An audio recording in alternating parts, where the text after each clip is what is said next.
Welcome to the deep dive. If you look around the global political landscape right now, Yeah. well, what really defines it? It feels pretty chaotic, doesn't it? It does. You see these powerful, charismatic leaders, often quite polarizing individuals, right? And then on the other side, there's this deep, really profound distrust of institutions. Yeah, a huge disconnect. People seem to be turning against the very structures, the very systems that are supposed to guarantee their freedom. Now, the quick take is often, just personalities versus procedures. Like a clash of styles or something. But our source material today suggests something, well, deeper. Maybe an internal implosion of democracy itself. And that's the critical distinction we want to explore. We're asking a pretty fundamental question here. What happens to democracy, and specifically to this idea of liberty, when the people it's meant to serve start seeing the institutions, the rules, the processes that sustain it as the main enemy? So we're looking at populism and, phenomena like the rise of Donald Trump are a key example, not as some kind of, external threat like a virus attacking the system, Right. but maybe as a severe internal crisis. Right. Something that actually originated within the body of liberal democracy itself. Okay, so our mission today is a full-scale analysis. We're aiming for both a philosophical and a structural look, treating this populist wave, as you said, maybe as the dialectical return of things modern democracy might have forgotten or pushed aside. Exactly. And to do that, we really need to synthesize two powerful kind of complementary critiques. It takes both to really see the whole picture. Two lenses, then. Yeah, two lenses. First, we look through the lens of, let's call it, moral collapse. And for that, we're drawing heavily on a political philosopher from the early 20th century, Hartley B. Alexander. Okay. His big argument was that liberty, true liberty, is fundamentally an ethical achievement. It's not just something you're born with or, a spontaneous right. Though not automatic. Not at all. Mm-hmm. And we need to examine what happens when we forget that moral foundation, when liberty gets untethered from ethics. And the second lens, that provides the context, right? The why now. Precisely. That's where we look at the structural dislocation. We're using the economic diagnosis from researchers like Hopkin and Blythe. Their argument is that decades of, material disenfranchisement for huge parts of the population created what they call a democracy without choice. Democracy without choice. Yeah, the feeling that your vote doesn't really change your material reality. And that, they argue, set the stage perfectly for this sense of institutional betrayal. So it connects the abstract idea of freedom, Alexander's demanding liberty, to the very concrete reality of, say, stagnant wages, feeling like the system's rigged, feeling like your vote doesn't really matter at the end of the day. You got it. We're looking at how this moral atrophy and the structural decay kind of converge, and how that intersection, that specific point of failure, gives birth to the kind of anti-system populism we see today. Okay, let's unpack this. Right, let's start with that foundation. Because, if we don't really grasp Alexander's quite demanding definition of freedom, the crisis that follows, it just doesn't make sense, does it? No, it doesn't. Today, I think we mostly treat liberty as sort of a possessive right, something we just have. The right to speak our minds, the right to vote, the right to, do what we want within limits. And Alexander set a much, much higher bar. For him, liberty is absolutely not just a natural right or some simple expression of our instincts or will. He defines it, like you said, as an ethical achievement. An achievement, meaning you have to work for it. Exactly. It's a disposition, a character trait almost, that has to be cultivated. It requires things like self-restraint, rational judgment, consistent civic virtue. Mm-hmm. Think of it like mastering a really difficult skill, maybe playing a complex instrument. Okay. It's something you have to constantly work toward and maintain through discipline, through practice. It's not just there. That sounds almost kind of stoic, actually. Do we have a clear example of what he means by this difference between, say, instinctual freedom and this cultivated ethical freedom? Yeah, let's try one. Think about how Alexander defines true liberty. He calls it the ontological structure of rational agency. Whoa. Okay, that's dense. Let's break that down. It is dense language, absolutely. But here's the practical core of it. Rational agency, for him, is the capacity to interrupt immediacy, to pause, to suspend your immediate impulse, your gut reaction, and then to choose, reflectively, between real alternatives based on reason, not just passion. So if I see like a social media post that instantly makes me angry, maybe outraged, and I just hit share, like immediate, without checking if it's true, without thinking about the fallout, that's not liberty in Alexander's book. That's precisely it. That's instinctual reaction. If you're acting purely on that immediate impulse, that raw passion, Alexander would say you're actually just reacting to external stimuli. You're kind of a slave to the moment, or maybe a slave to the algorithm that fed you that post. He argues true freedom only shows up when we have the inner rational strength to pause, take a breath, analyze the situation even briefly, and then make a reasoned choice. A choice that aligns with some longer-term, ethically informed goal or principle. Liberty is basically reason being exercised as freedom. Reason exercised as freedom. Yeah, it is that dynamic interactivity, that process of judging responsibly that makes freedom real. But, I mean, if liberty is that difficult, doesn't that standard kind of rule out most people? Isn't he being a bit elitist, maybe? Setting the bar too high for rational choice in everyday life? That's a really important challenge, and it's one often raised.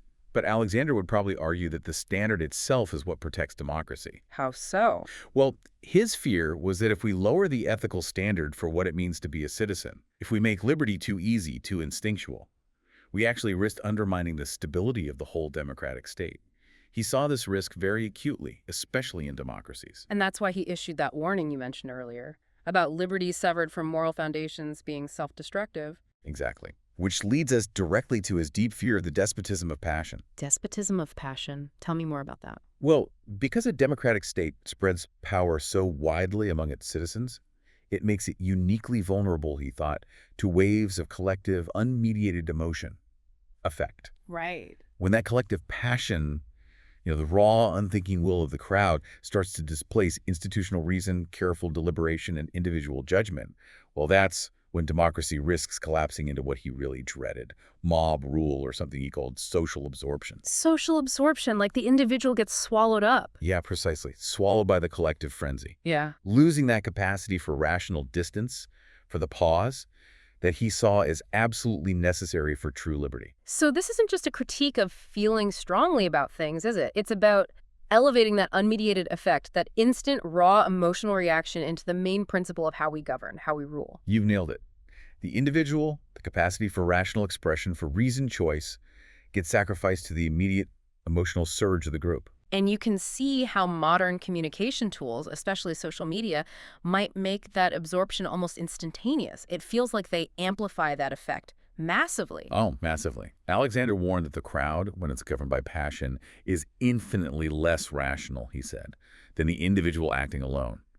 And if you look at the mechanism, say, of the Trump phenomenon through this specific lens, well, our sources analyze it as a really clear case of liberty unmoored from ethics. Okay. Where political mobilization is driven almost entirely by this kind of affective resonance, this emotional connection, rather than reasoned argument. Let's get into the specifics of that emotional mobilization then. You mentioned the use of platforms like Twitter, Facebook, how they allow populist leaders to basically bypass all the traditional filters. Yeah, the gatekeepers are gone, the mainstream media, the party structures, any kind of institutional review, they're sidestepped. So it's direct communication. Direct, immediate, high-frequency communication. Yeah. It creates what some call an emotional resonance field.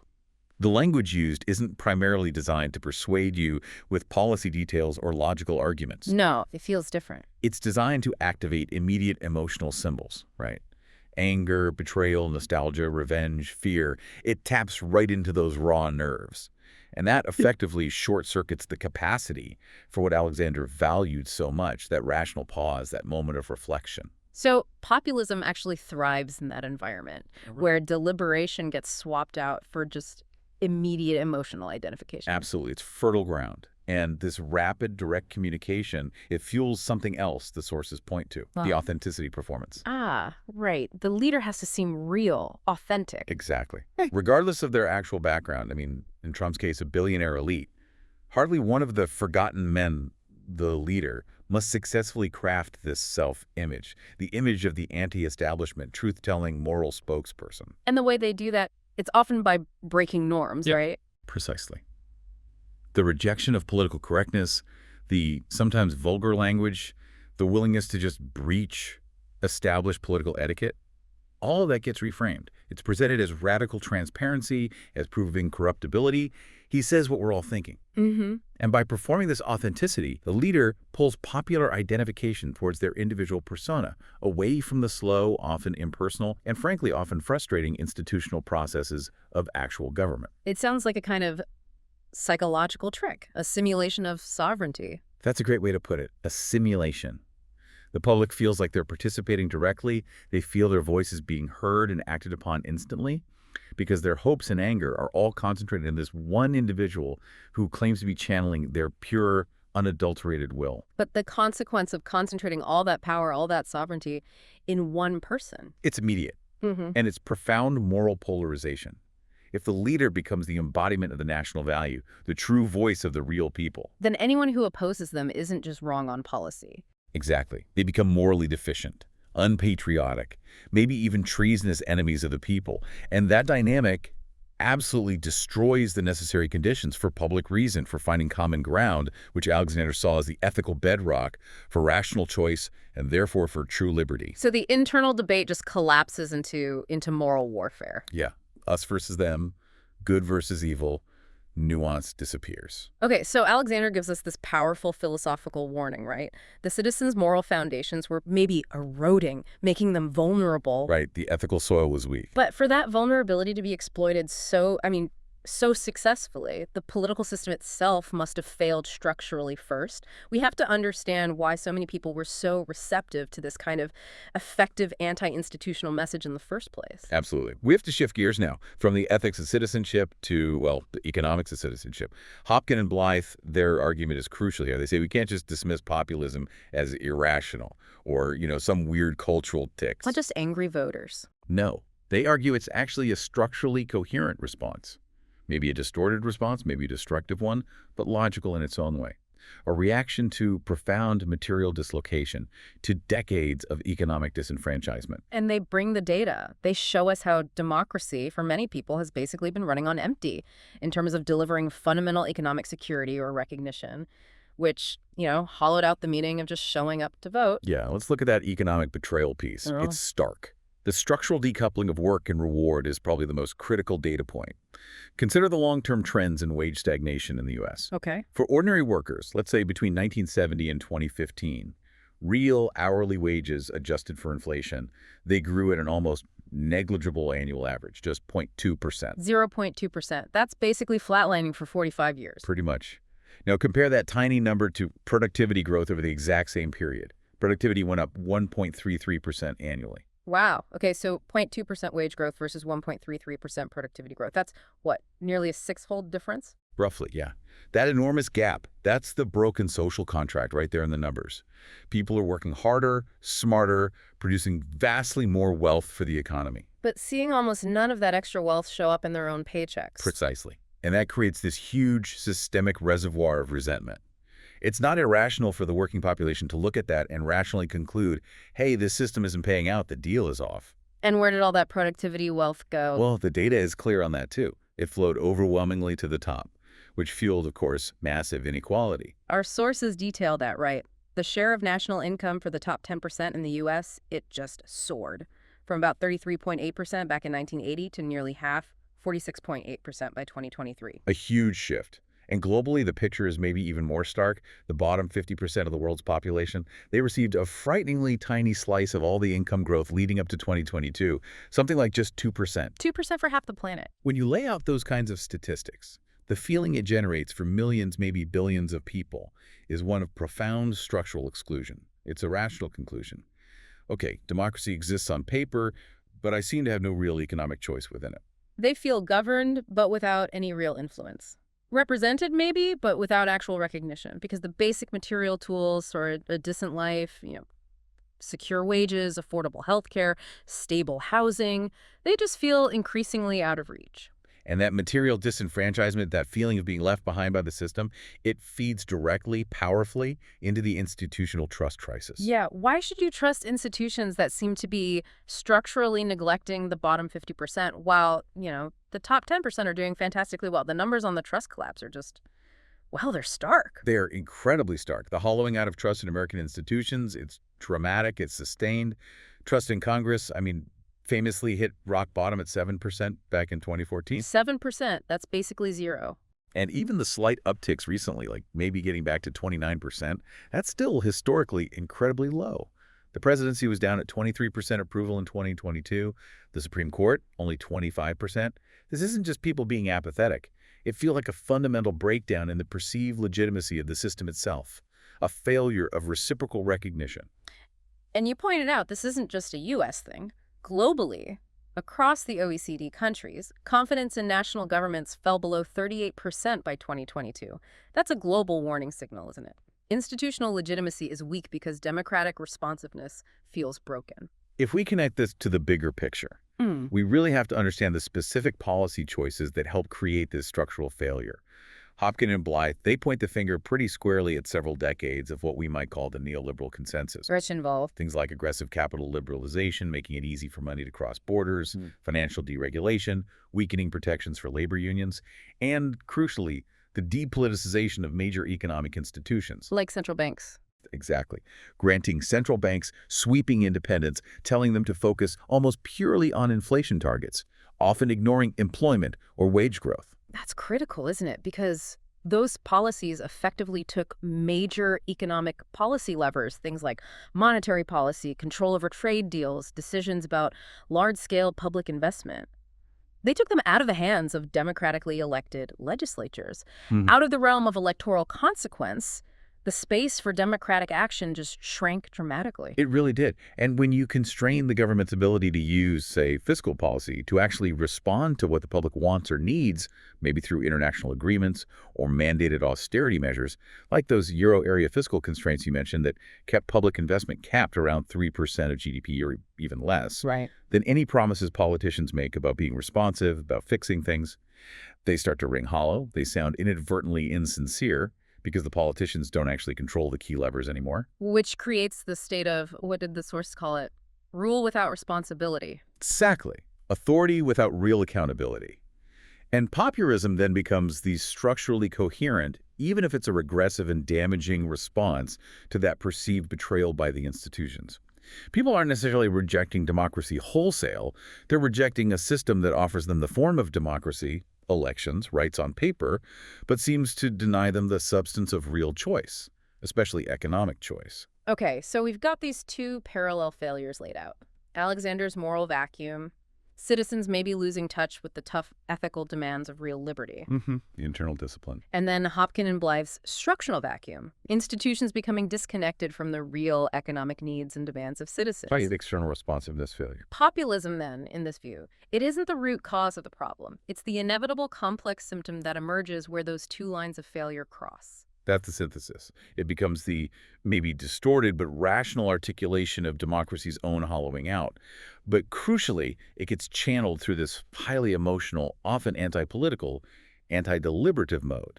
It's like liberty's own reflection in a warped mirror. That's a good way to think about it.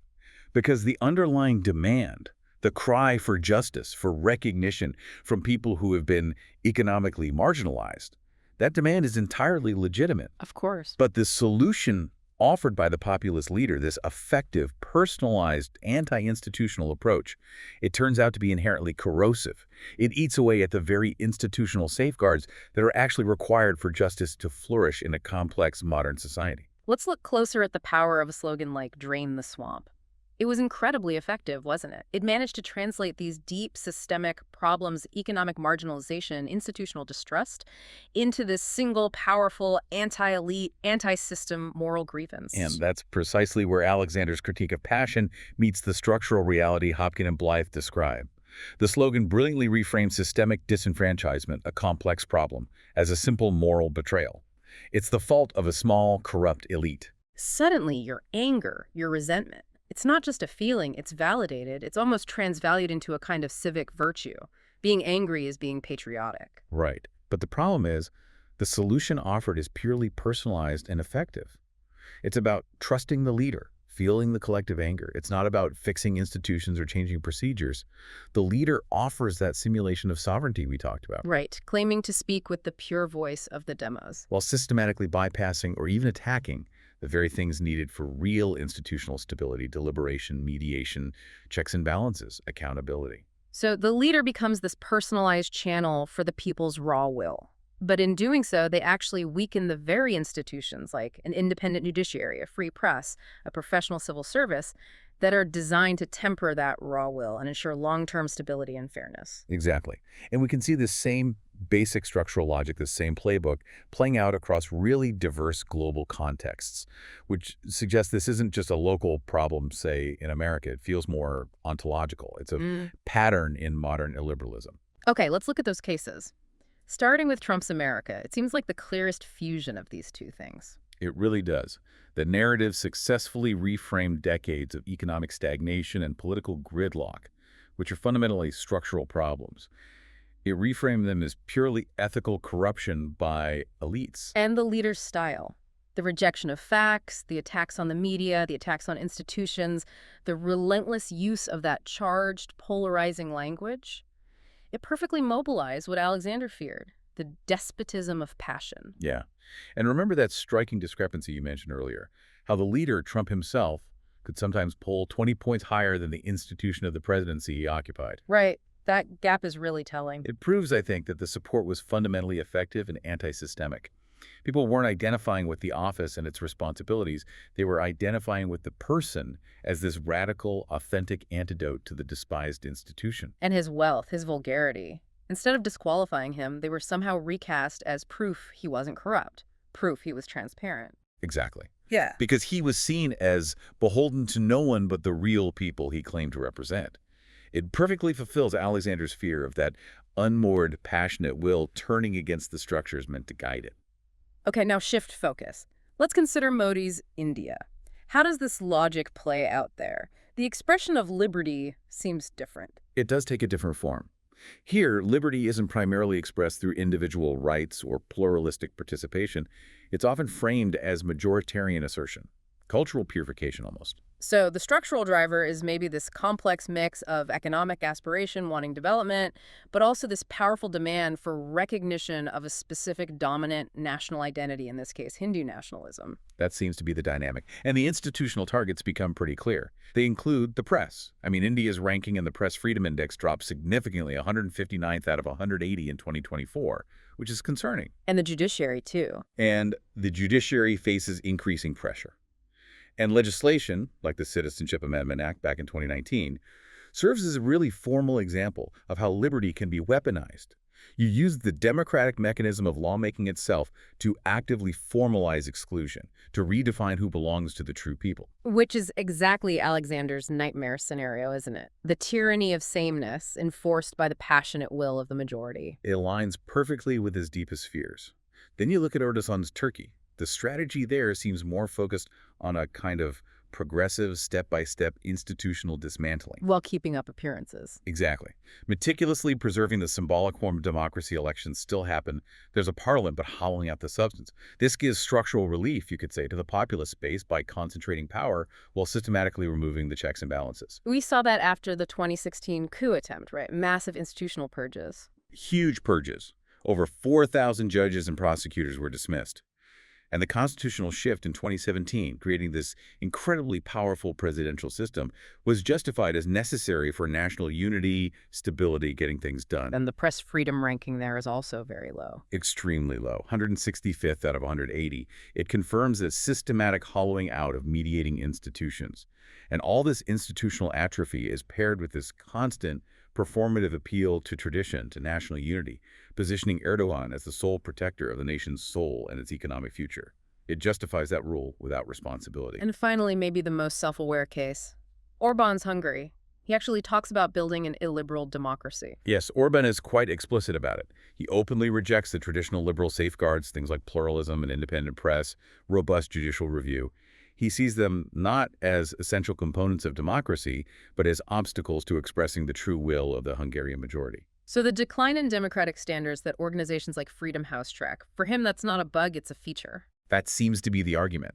The process is justified, framed as a necessary moralized defense of national identity, Christian values, against supposedly corrosive globalist forces. It's perhaps the clearest modern embodiment of Alexander's fear. The tyranny of sameness, where the collective, passionate identity of the majority actively destroys the ethical space needed for minority rights, for dissent, and ultimately for rational deliberation itself. Here's where it gets really interesting. You look across all these cases, the US, India, Turkey, Hungary, and you see this core paradox. Hmm. Populism starts with this powerful, often entirely legitimate demand, a demand for recognition, for economic justice, rooted in real structural grievances. People feel left out, ignored, betrayed. Absolutely. The initial impulse is often understandable. Yet the method it employs, the path it takes, empowering the leader, fueling passion, attacking institutions, ends up annihilating the very structures needed to actually realize those ideals in a complex, diverse society. Huh. Things like pluralism, deliberation, accountability. It is, as the sources suggest, a profound kind of unhappy consciousness. It's tragic, really. The collective mistakes the feeling of release, the catharsis of finally expressing all that anger and grievance. Yeah. It mistakes that feeling for genuine empowerment. And confuses symbolic reaction against the system with actually gaining control over the system. Precisely. They seek to recover a sense of moral order, a sense of justice, but what they find is this distorted, anti-political, purely effective substitute. The leader, who claims to be the authentic voice of the people, ironically becomes a kind of slave to the crowd's injured moral impulse, channeling rather than tempering it. And the state itself, which should be the site of complex, reasoned, mediating deliberation, it risks becoming just a crude emotional extension of that unmediated, passionate will.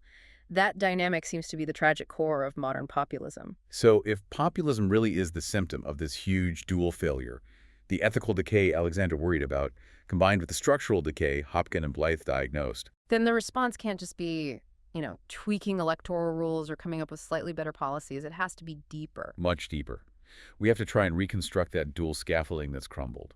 We need to reclaim liberty, maybe, as a relational achievement, something grounded not just in individual possessive rights, but in judgment, self-discipline, and crucially, reciprocal accountability between citizens and the state. A relational achievement. I like that. So it's not just my rights, but our responsibilities too. Exactly, and that's the ultimate, very difficult task. Hopkin and Blythe really emphasize that if citizens are ever going to recover those moral habits of liberty that Alexander thought were essential, well, first, they have to see that political institutions actually foster genuine agency, that participating makes a difference. So step one is fixing the structural side, making the system responsive again. That seems critical. We need to reverse that trend of depoliticizing huge chunks of the economic domain.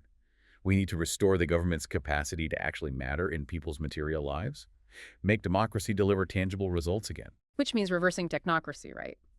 We have to fundamentally reevaluate those structural constraints that tie government's hands. Things like extreme capital liberalization or the institutionalization of permanent austerity. Yeah. We mentioned those euro area fiscal constraints keeping public investment really low, around 3% of GDP or less. When the big decisions that shape your economic survival are made by these distant, specialized, often unelected bodies, central banks focusing only on inflation, international finance organizations setting the rules. Instead of by the people you vote for in your own legislature. Right. It just reinforces that feeling of structural betrayal. My vote doesn't reach the real levers of power. So, to rebuild trust, decision-making power somehow has to return to arenas where citizens can actually shape it, observe it, and feel like they share in the consequences. We need to, in a sense, re-democratize the policy space. And this leads directly to the need for actual participatory reforms. The sources highlight some innovative governance models that seem to make political choices feel meaningful again, injecting real choice back into the system. Yeah, there are promising examples out there. Think about the global spread of participatory budgeting. It's now used in thousands of cities worldwide. Where citizens get a direct say in how some public money is spent. Exactly. And studies, particularly from Brazil where it started, showed really tangible positive results. Direct citizen input led to increased spending on healthcare, measurable drops in infant mortality rates, and interestingly, even higher local tax compliance. Why? Because people trusted where the money was going. Presumably, because they felt ownership. They weren't just selecting representatives passively, they were acting directly as stewards of their community's resources. That built agency. And there are other models too, like economic democracy. Right. Things like cooperative enterprises, credit unions, worker co-ops. In the U.S. alone, these kinds of member-owned institutions hold over $3.7 trillion in assets. They offer a model of economic governance that's often more stable, more locally rooted, and inherently more democratic than traditional corporate structures. So they reconnect labor, reward, and democratic control, but maybe at a smaller, more manageable scale. Exactly. These structural fixes are all about rebuilding legitimacy through visible, meaningful involvement, giving people a stake again. Hmm. But, and this is the crucial link back to Alexander, these structural fixes alone probably aren't enough if we don't also address that ethical decay, that weakening of civic virtue he was so worried about. So we also need to somehow reanimate ethical pedagogy. We need to teach citizenship differently, especially given the media environment we're in. Yeah, and the challenge there is enormous. Our sources point out that statistic. 57% of Americans now report getting their news primarily from social media. And those platforms, they're not designed for reflection, are they? Not at all. They are explicitly optimized for engagement, which usually means maximizing immediate impulse, triggering emotional responses, keeping you scrolling, not encouraging you to pause, verify, reflect, or consider nuance.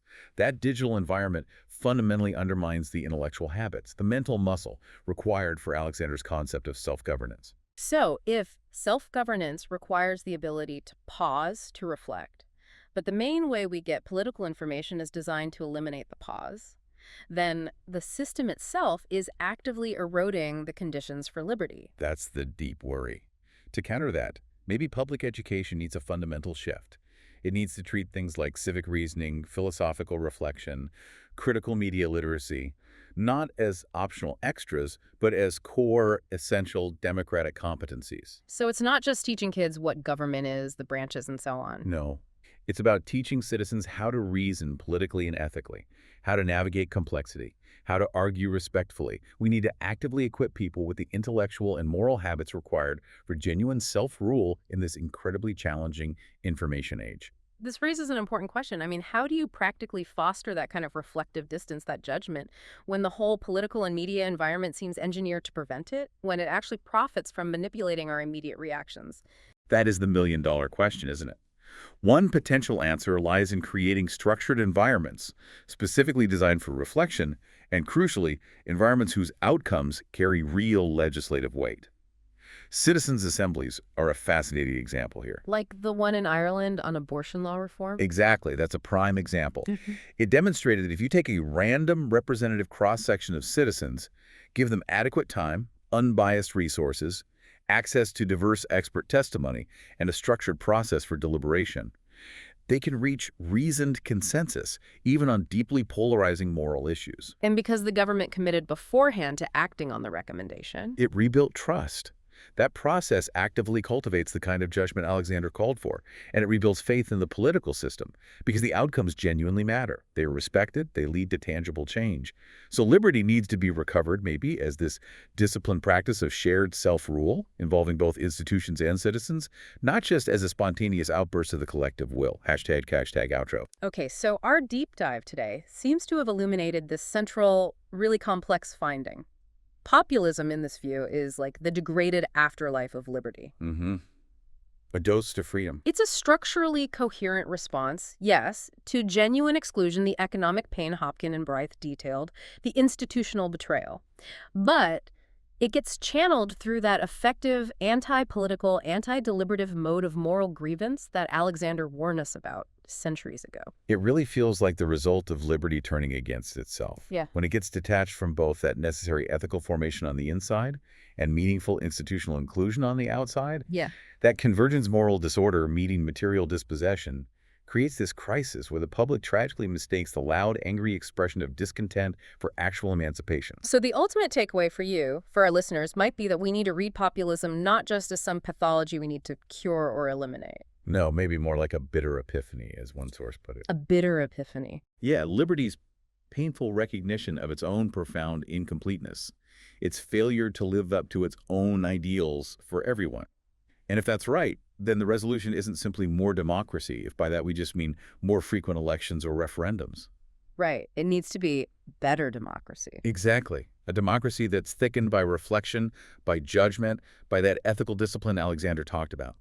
And critically, grounded in a renewed sense of reciprocal accountability institutions responsive to citizens and citizens capable of responsible self-governance that actually delivers tangible economic recognition and security. We have to rebuild the whole scaffolding, moral and structural, that makes freedom livable. And that really demands a deep shift in how we think about our own role as citizens, doesn't it? It absolutely does. Yeah. We have to acknowledge, maybe uncomfortably, that freedom isn't just an unconditioned state we possess. It's an ongoing political and moral project. It has to be actively sustained by institutions that both cultivate our judgment, our rational agency, and give genuine weight to our choices, rather than just amplifying our immediate, unmediated preferences or passions. So, or perhaps we can leave you, our listeners, with this final provocative thought to mull over. What if the true test of freedom in our current, very turbulent age is not measured by how loudly or how passionately we express our individual or collective will? But maybe, instead, by how willingly we learn to limit that will sometimes. To practice restraint, in the service of shared public reason, mutual understanding, and long-term institutional stability. A challenging thought indeed. Thank you for joining us for this deep dive into the complex philosophical and structural roots of the populist crisis. We really hope this analysis gives you a new, maybe synthesized lens to which to view the current political climate. We'll see you next time on The Deep Dive.